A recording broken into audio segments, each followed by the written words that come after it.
I remember the snap of my ribs more than the fall, the way the tile floor rushed up to meet me, and her voice, sweet, venomous, almost playful, whispering, "You deserved it." My sister, Bria. I tried to speak, but the pain anchored me. My parents ran, not to me, but to her. My mother stroked her hair like she was the victim. My father asked softly, "It was an accident, right, Bria?" She nodded with that perfect fake innocence. And I lay broken, silent, invisible. What they didn't know was that the red light above the hall blinked. Security camera. The head nurse had seen everything. She had already pressed record. That's when I stopped being the victim. Bria was my shadow growing up, clinging, watching, copying. If I painted, she smeared her fingers in my colors. If I won a trophy, she suddenly wanted to play the same sport. But envy has sharp teeth.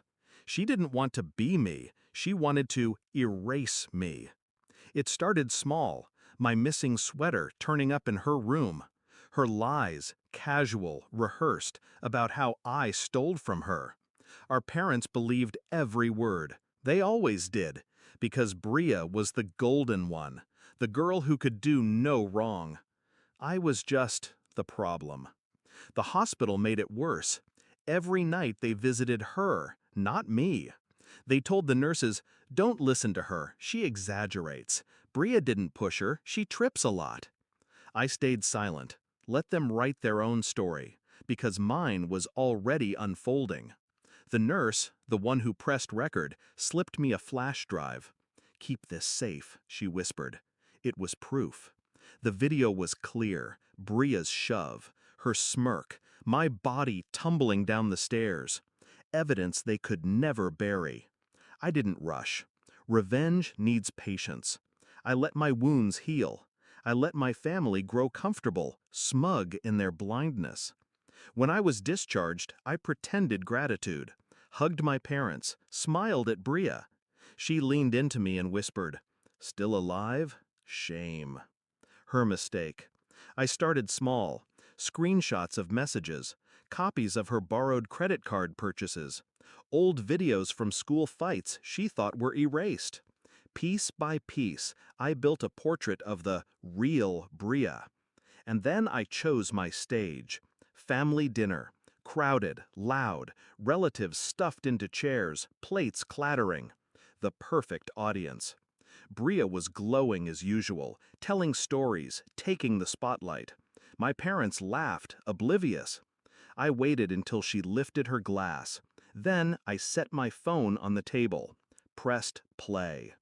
The screen showed her hands on my shoulders, the push, my body breaking against the floor, her smile. Silence fell heavy, the clatter of a fork dropping. Bria froze, her face drained. "No, no, that's not," she stammered. But I wasn't done. I tapped again. Screenshots filled the screen. Her credit card thefts, her mocking texts about me, her accidents spanning years. Gasps cut through the room like knives. My aunt whispered, "Oh my God!"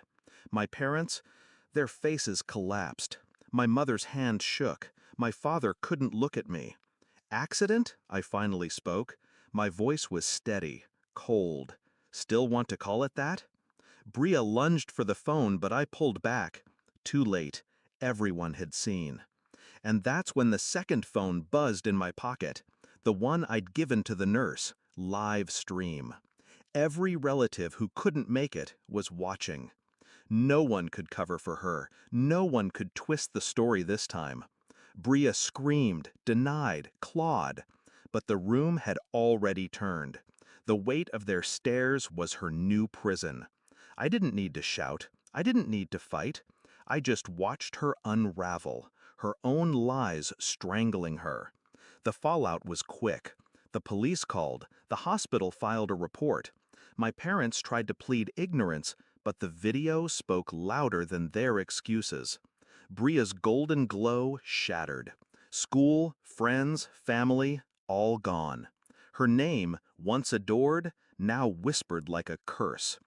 And me? I walked away. Not with joy, not with sorrow, just release. They built her pedestal on my silence. They forgot silence can be weaponized. Now she knows. Now they all know. I can still hear her words sometimes. You deserved it. But she was wrong. I didn't deserve the fall. She deserved the ending. And I gave it to her.